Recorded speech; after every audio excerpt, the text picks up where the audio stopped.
Bismillah ar-Rahman ar-Rahim. The Islamic Sharia regarding jihad and warfare has become an important subject of debate in these days. And it is very essential to grasp the whole concept of jihad in its proper perspective and the way it is actually mentioned in the Quran. Now, one of the gravest misconceptions regarding jihad is the fact that a lot of people believe, even amongst Muslims, that Islam in the earlier times was spread through the sword. It was a sword, it was through force that Islam was implemented, and people were forcibly asked to convert to Islam or face death or, for example, live in subservience.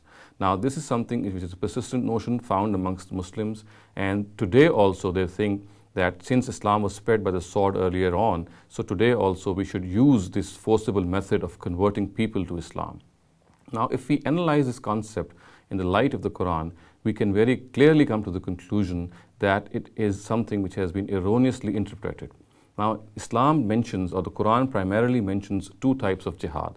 One of these jihad is something which relates to the direct addressees of the messengers of God who deliberately deny the truth.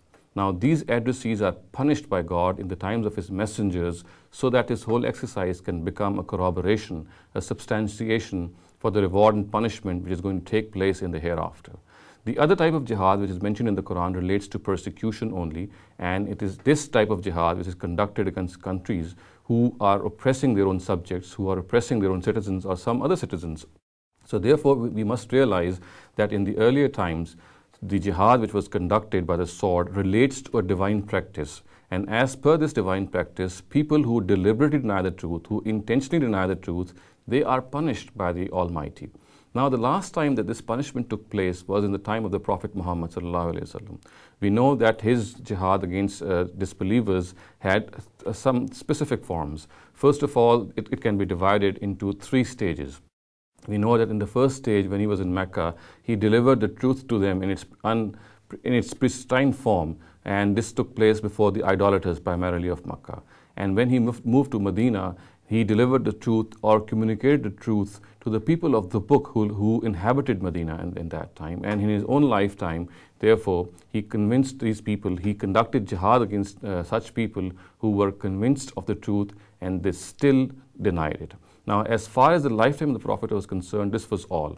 After him, his companions continued with his mission, and then they conquered countries like Rome and Iran and some other superpowers of those times. Now, it is about this particular endeavor of the companions of the Prophet which is under question, which is under criticism, that was Islam spread by the sword later on by these prophets, by these companions of the Prophet.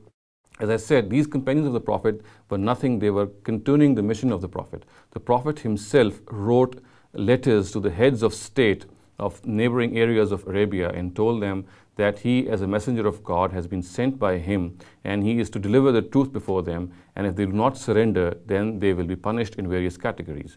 This had already begun in the 6th century of Hijrah.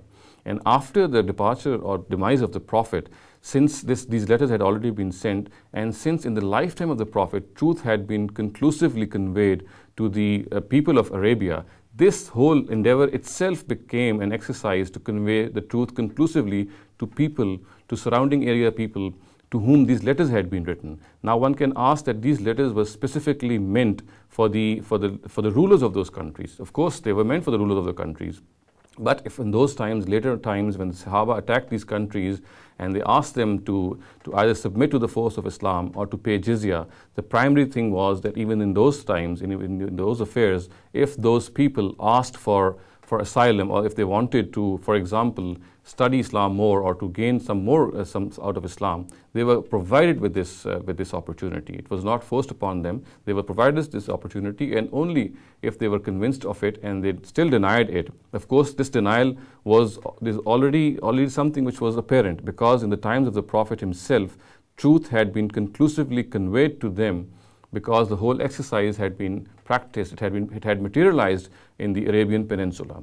So we must view all these battles, these initial battles of the Sahaba, of the companions of the Prophet, as exercises which were meant to punish people who had intentionally denied the truth. These were the people who were denied the truth in spite of being convinced about it. And the Sahaba did nothing but continue the mission which was primarily bestowed on the Prophet Muhammad to punish these people in this manner.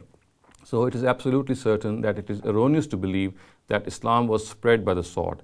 It was not spread by the sword. Of course, what the whole exercise of this early period was that people who had intentionally denied the truth, they were the ones who were being punished.